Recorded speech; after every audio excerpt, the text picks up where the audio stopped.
All right, everybody. I'm doing another little recorded spaces. This will probably be played back. This will be like podcast format. I did one the other day. People loved it, and I did my explanation as to why I left Bitcoin. Right? People loved that one, and I just explained all the risk associated, just how I was viewing Bitcoin and the value proposition I saw with Caspa.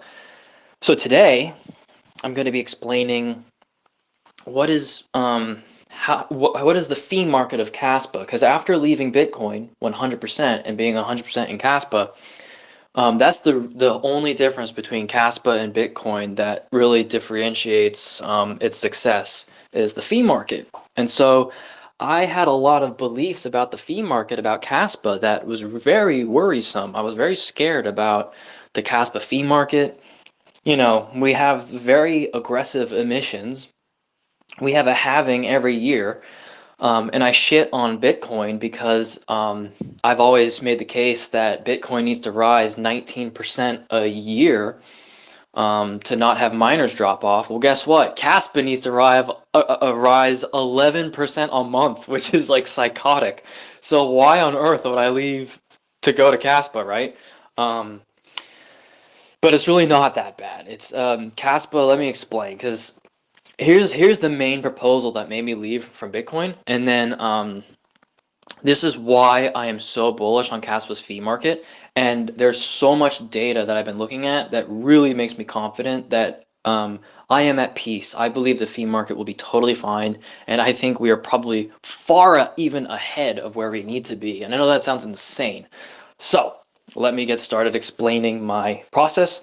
By the way, none of this is financial advice. I'm a retard on the internet, and I'm just learning as I go. Stuff I say might be maybe inaccurate. I'm just sharing my learning experience. Okay, so this is my logic.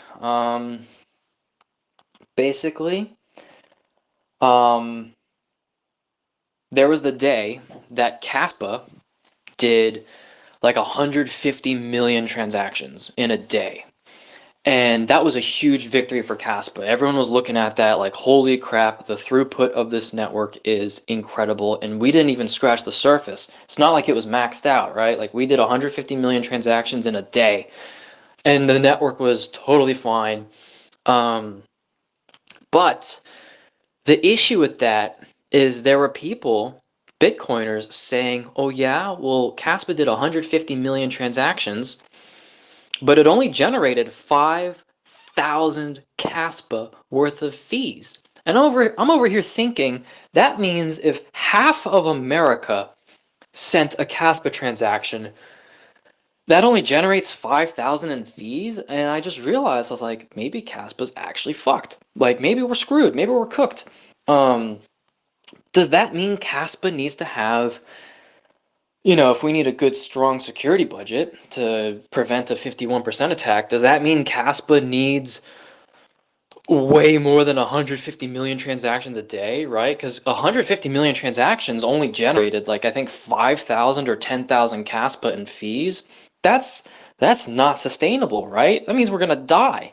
So that scared me, right? But I did some more research, right? And the numbers work out that if everybody uses Caspa as peer-to-peer cash, it's fucked. It's gonna die. I shouldn't say that, but like that day we did 150 million transactions, it only generated 10,000 in fees. And so that's when I realized, okay, Caspa isn't going to survive off of the fees from peer-to-peer transactions. How are Caspa fees calculated? And I actually did some research today on um, what's actually supporting the network, right? Right now it's block subsidies, but there is a huge potential with fees, and I think we can have the strongest security budget on the face of the earth. Um, and I'll explain how do I even have that conclusion when in the same sentence I just said Caspa did 150 million transactions and only generated 10,000 Caspa worth of fees, and that's like what whatever 7 cents a coin is at 10,000 Caspa, that's like what, $70, or maybe seven. I don't know the number, but not a lot. So is Caspa destined to fail? No, and here's why. Okay, so um, basically, today is a interesting day for Caspa because Caspa generated again today. I'm talking about today. I was analyzing Caspa's market today, right? It generated about 5,000 Caspa worth of fees. So that's nothing. That sounds very small. And Caspa also moved about 100 million Caspa today. In the last 24 hours, Caspa's moved. So if you look at Caspa's metric right now, 100 million Caspa's been moved in the last 24 hours on the network, and it only generated 5,000 in fees. That looks sickening. That is like, this network is going to die.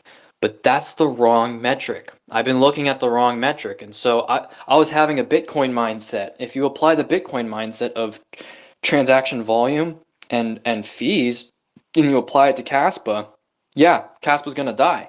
But that's not the metric to look at. Here's the metric to look at. And this is what made me have my aha moment. There are roughly 40,000 non-monetary transactions happening on Caspa in the last 24 hours. This is what generates the fees, not the peer-to-peer cash element. The peer-to-peer cash element is a nothing burger. I know that sounds really sad, but that doesn't do anything for the network. What generated fees for Caspa in the last 24 hours was the 40,000 non-monetary transactions. And so what were these transactions? The 40,000 transactions that took place the other day were Kaspa messaging, a little bit of the layer 2, KRC20 inscriptions, but I would also argue that there are other inscriptions taking place, because I know the other day I was uploading files to Caspa. I generated about 10,000 transactions. That's 10,000 transcriptions in a day. And so me trying to upload a little simple file generated 10,000 transactions, right? And I'm just one person. So about I think yeah, so the past few days, or the past 24 hours, 40,000 transactions has occurred that are non-monetary. So that would be Kasaya, that would be the layer 2, that would be inscriptions, that would be KRC20, and potentially the new X alternative one that comes out, but that didn't happen today. So if you think about it, 40,000 transactions took place, and the majority of the fees were generated from that. So think about this. For 40,000 transactions, 5,000 Caspa was generated and given to the miners. That's the metric I'm looking at. I'm not looking at total transactions. And this is where the health of the network, I believe, is going to come from. And let me explain why. This is how Caspa fees are generated. So there's a interesting dynamic between the reason we have to ask, why are those 40,000 transactions more valuable than the other 100 million Caspa that was moved in the last 24 hours, right? How is it that 124 million Caspa was moved in the last 24 hours, but most of the fees was generated by 40,000 transactions, right? That's the dilemma. And the reason that's the case is because not all transactions are created equal. And so our security budget isn't going to be bailed out by the same type of transaction. There is what's called weight.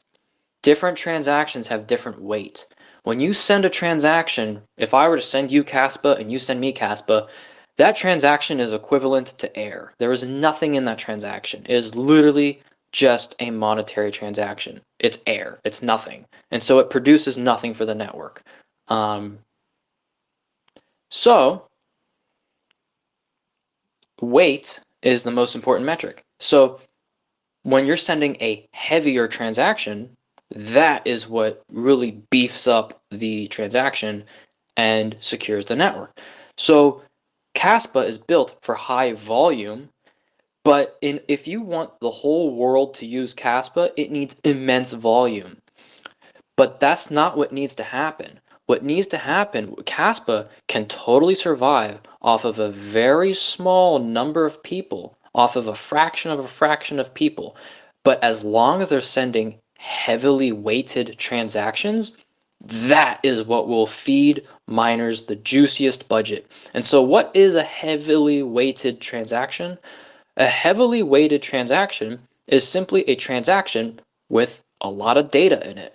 And so that would be a KRC20 inscription. That would be Kasaya messaging. There's so not all stuff is the same because the weights can be a little bit different. But the more data you pack into a transaction, the more value, the more data is value. So the more value you transfer outside of money, the Caspa network charges based on weight. And so that is what will feed the miners.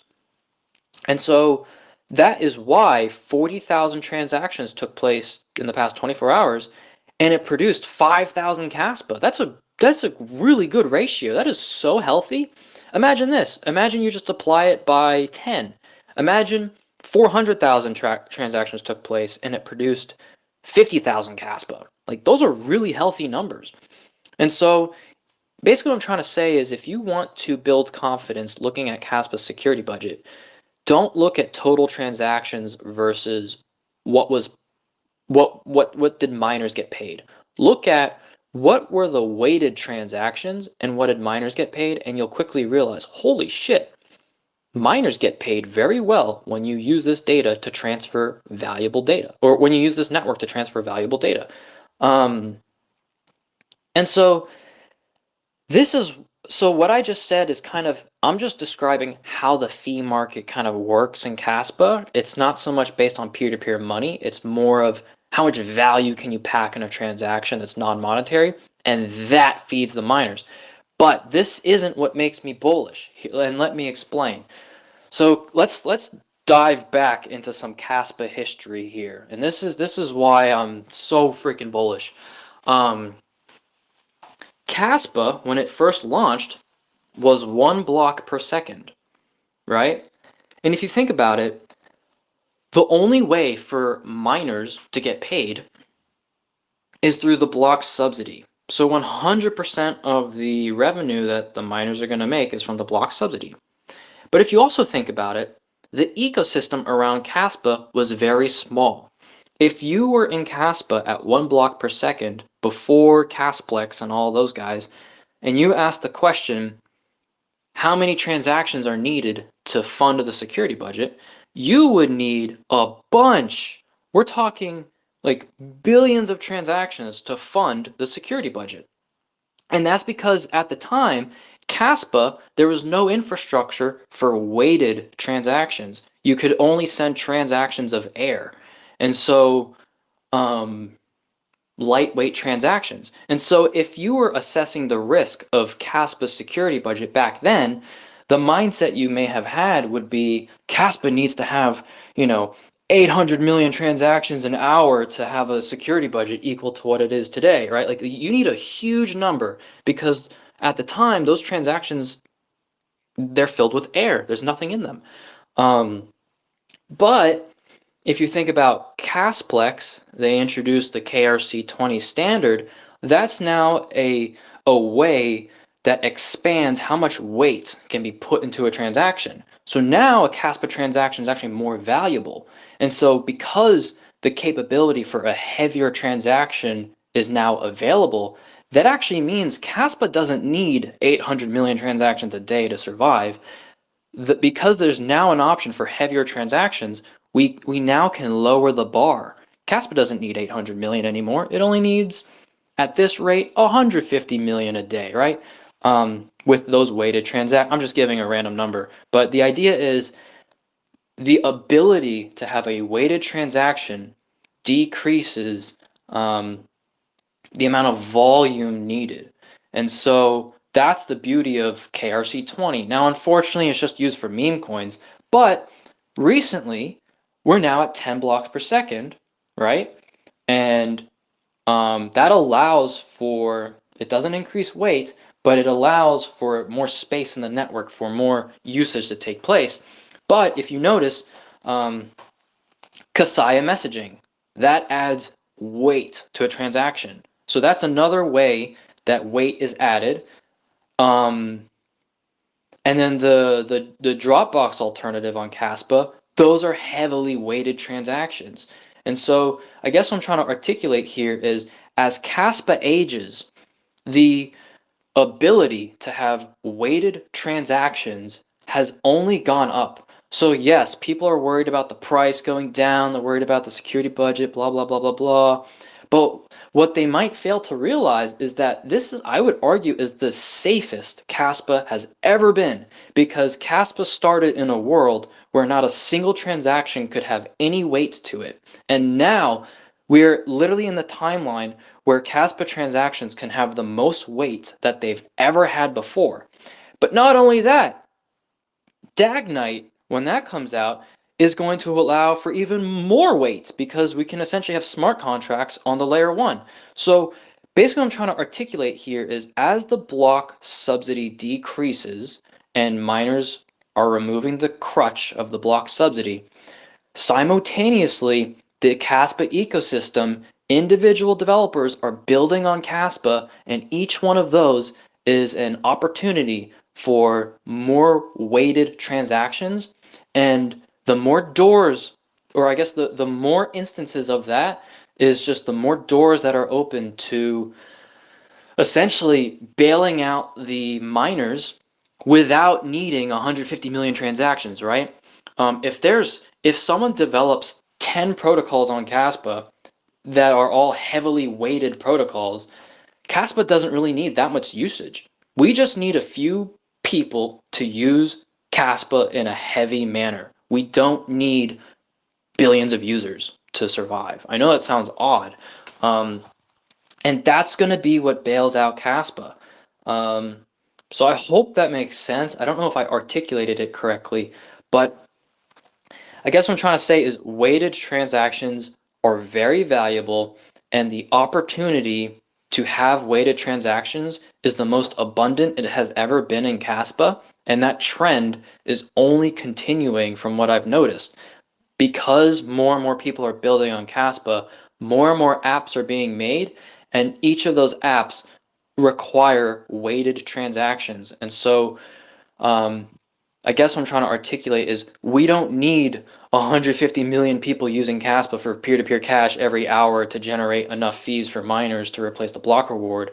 What we need is just 10,000 people sending weighted transactions here, 10,000 people sending weighted transactions there, and that alone is what the valuable data that's being transferred is has a price to it, and that's gonna be what funds the security budget. So the only risk that I'm thinking of now is there's just a few things. Um, I've noticed a trend of weighted transactions availability is only going up, which is really good. We want the ability to have weighted transactions on Caspa, heavy data. Um, the only risk that I see is people need to actually build stuff, and I'm seeing that. I'm seeing an X alternative. I'm seeing a Dropbox alternative. I'm seeing a Telegram alternative. We're getting vprogs, right? So I'm seeing this trend. So far, so good. But then people actually need to use it, right? Because people can build all this stuff, but if nobody uses it, well, then we're also screwed. But that's my theory. So that being said, that's kind of why I'm bullish on Caspa. But now let me share kind of a macro perspective that I have, right? Because I just kind of laid out the dynamic for Caspa's fee market. I laid out what's being built and why I think the trend is looking good. Now I'm going to give my macro analysis. You know, what does it look like 5 years from now? What's the value proposition then, right? And I'm going to be comparing it to Bitcoin because I'm going to be comparing the Caspa fee market timeline with the Bitcoin fee market timeline, and this is what I'm analyzing. Um, my understanding is that if you look at Bitcoin, the Bitcoin Core versus Knots debate, all those guys, it all comes down to literally weighted transactions. The Bitcoin mindset is Bitcoin should be strictly money and nothing else. And what they're actually doing is they want to have very little ability to have a weighted transaction. And so Bitcoin has to rely on volume in order to generate a fee market. But the problem with Bitcoin is there is a software limit on volume, and so that fucks with the whole market.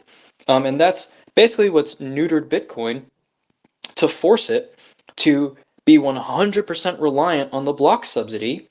And so basically what I'm trying to articulate here is that Bitcoin has put itself in a position where it needs a fee market eventually to decouple security from the block reward, and it hasn't done that.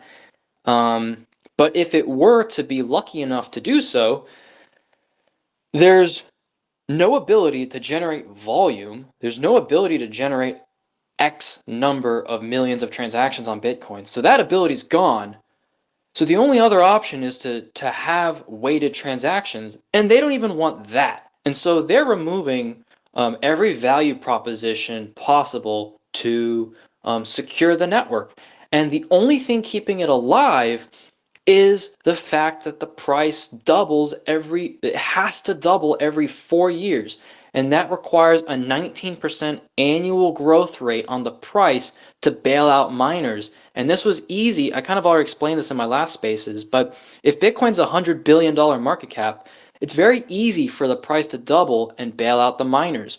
But because Bitcoin is $2 trillion, I believe it's only going to get harder and harder from here on out for Bitcoin's price to double, making security only get more risky from here on out. And so what does this have to do with Caspa?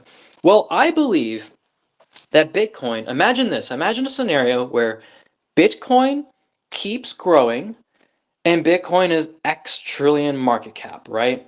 But it is 100% reliant on the price to stay alive. I believe that Caspa is going to be in its own little world. We're going to be in our own little bubble doing our own little thing, and we're going to have VProgs, and we're going to have utility value taking place. And I believe there's going to be a small niche community. We don't need millions of users, right? We don't need a million transactions happening on Caspa every second.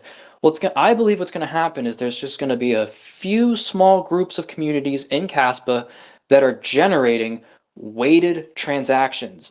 And at some point, those weighted transactions are going to be worth more than our block subsidy.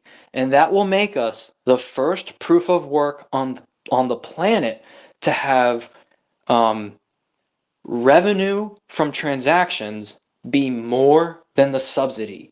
And so this will be the first data point in history where a proof of work version of money has decoupled its security and the risk of a 51% attack. It will have decoupled price action from security, and it will have replaced it with transaction fees. And so there's going to be moments where Bitcoin goes down in price and miners leave. But with Caspa, there's going to be moments where the price goes down, but miners are only continuing to join the network because there's high weighted, low volume transactions. I mean, maybe we need some volume, but the idea is there is a scenario where Caspa's price can keep going down, but our security only gets stronger and stronger and stronger and stronger. And that's because we will probably have highly weighted transactions. And I believe that when Bitcoiners see that, they are going to absolutely shit themselves. And they're going to realize how fragile everything is in Bitcoin. And I believe that I think when that data point exists, I think that's going to be a massive value proposition. And then I guess what I'm trying to articulate here is when that debate even starts, I guess what I'm saying is that data point is going to start a conversation. Bitcoiners are going to ask themselves, do I want to be in a proof of work that's 100% reliant on block subsidies? Or do I want to be in a proof of work that's decoupled security from price? And that's a choice they're going to have to make. And nothing has to blow up on Bitcoin. Nothing has to break or die. But they're going to realize how flying close to the sun they are with storing their money in Bitcoin. They're going to be like, holy fuck, this is risky being in Bitcoin. Yeah, the price is going up, but 19% a year for eternity? Or they're going to have the option to, well, maybe I can de-risk in this other proof of work asset that has decoupled the two and is generating an entire fee market, and it doesn't need block subsidies. I mean, that's insane. So, um, that's what I see playing out. That's just the way I'm looking at things. And so I can totally see no one really giving a shit about Caspa for a long time. I know it sounds sad, but what I'm trying to articulate is I think Caspa will be in its own little world, and nobody's going to care about Caspa until, I think on a global level, until people see, holy shit, this thing is 100% running on transaction fees. I think the moment that that happens is the aha moment for the world. I think that's when Caspa, and the way I think about this too is this is what happened with COVID and Bitcoin. No one Bitcoin existed for 10 years and no one really cared about it, but it wasn't until COVID happened and a bunch of money printing, people were like, oh, that's why I need Bitcoin, because they printed fuck ton of money. And so that's the aha moment for the world. People have to see a data point of, oh, they just printed $30 trillion. Now I know I need to own something that's fixed, right? And so I'm just thinking the next data point here is Caspa's probably going to one day be $100 billion market cap and no one's going to care about it. And then the jump from 100 billion to a $2 trillion asset to a $2 trillion market cap is going to be the data point when that's available of holy shit, this is a proof of work that um, isn't reliant on block subsidies. It's decoupled from security. And the security is now funded through the transaction fees that are weighted, and there's not even a bunch of users. It's all weighted. So, anyways, I think I'm starting to repeat myself here, but that is what I'm noticing. And I just have some data to share just regarding all of that. Where is Caspa today in all of this, right? Well, honestly, Caspa is still really small, but I am very pleased to see that 40,000 transactions produced $5,000, or sorry, 5,000 Caspa worth of fees. Um, and that's because those are weighted transactions. That's like such a healthy ratio. So our security budget, I would argue, like looks the best it's ever looked. And what's so fascinating too is someone posted this. I forgot who it was. The reason I even went down this rabbit hole today was because someone posted and said that um, the amount of transaction fees that Caspa raised today, 5,000 Caspa worth, is equivalent to the Caspa daily block reward for the year 2036. So if we fast forward to the year 2036, that means miners are only going to get paid 5,000 Caspa a day from the subsidy. Well, guess what? Today we just hit $5,000 or 5,000 Caspa, not dollars, 5,000 Caspa in transaction fees. So the number is really small right now, but it's very interesting to see like, holy crap, we just generated X amount of transaction fees today that equals the block subsidy 10 years from now. And so a metric that I'm going to be looking at is what happens when it's 10,000 Caspa in fees raised today, right? Does that mean like that pushes us even more forward, right? That means that'll be the year 2030. And so there's like this it's like a graph where these two lines intersect. At what point will the transaction fees equal the block subsidy? And I guess the higher it is, the sooner the block subsidy equals our transaction fees. It's kind of hard to visualize because I'm verbally saying it, but that's my mindset.